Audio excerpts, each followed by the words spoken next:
Hi friends, welcome to YouTube channel. ಇಲ್ಲಿ ನಾನು ಕರಿಬೇವು ಸೊಪ್ಪು ಗೊಜ್ಜು ಮಾಡ್ತಾಯಿದ್ದೀನಿ. ಇದು ಬಾಣ್ತಿಯವರೆಲ್ಲ ತಿನ್ಬೋದು, ಆ ಥರ ಹೆಲ್ಪ್ ಆಗಲಿ ಅಂತ ಮಾಡ್ತಾಯಿದ್ದೀನಿ. ಕರಿಬೇವು ಸೊಪ್ಪು, ಜೀರಿಗೆ, ಮೆಣಸು, ಕಡಲೆಬೇಳೆ, ಒಣಮೆಣ್ಸಿನ್ಕಾಯಿ ಮತ್ತು ಬೆಳ್ಳುಳ್ಳಿ, 1 ಇಂಚ್ ಶುಂಠಿ ಮತ್ತು ಕಾಯಿ ತುರಿ, ಮತ್ತು ಒಂದು ಸ್ವಲ್ಪ ಎಣ್ಣೆ ಹಾಕ್ಕೊಂಡು ಕರಿಬೇವು ಸೊಪ್ಪು ಒಂದು ಬೌಲಷ್ಟು ಹಾಕಿದ್ದೀನಿ.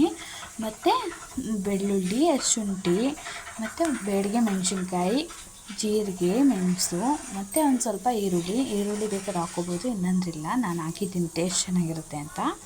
ನೋಡಿ, ಈ ಥರ ಫ್ರೈ ಮಾಡ್ಕೋಬೇಕು ಚೆನ್ನಾಗಿ. ಅದೆಲ್ಲ ಚೆನ್ನಾಗಿ ಫ್ರೈ ಆಗಬೇಕು ಎಣ್ಣೆಲಿ. ಎಣ್ಣೆ ಒಂದು ಸ್ವಲ್ಪ ಜಾಸ್ತಿನೇ ಇರಬೇಕು ಇದಕ್ಕೆ, ಕರಿಬೇವು ಸೊಪ್ಪು ಗೊಜ್ಜಿಗೆ.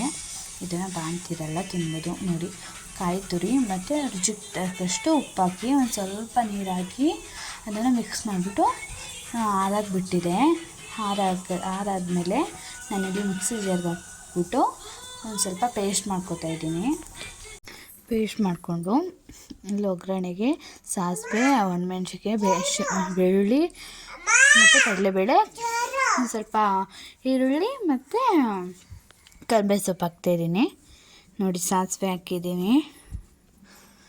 ಅದಾದಮೇಲೆ ಕಡಲೆಬೇಳೆ, ಒಣಮೆಣ್ಸಿನ್ಕಾಯಿ ಮತ್ತು ಬೆಳ್ಳುಳ್ಳಿ ಸ್ವಲ್ಪ ಜಾಸ್ತಿ ಇರಬೇಕು ಒಗ್ಗರಣೆಗೆ. ಮತ್ತು ಲಾಸ್ಟಲ್ಲಿ ಕರಿಬೇವು ಸೊಪ್ಪು ಹಾಕಿ ಈರುಳ್ಳಿ ಹಾಕಿ ಚೆನ್ನಾಗಿ ಫ್ರೈ ಮಾಡಬೇಕು. ಅದನ್ನು ಈಗ ರುಬ್ಬಿಟ್ಕೊಂಡಿರ್ತೀವಲ್ಲ ಅದನ್ನು ಅದರೊಳಗೆ ಹಾಕಬೇಕು.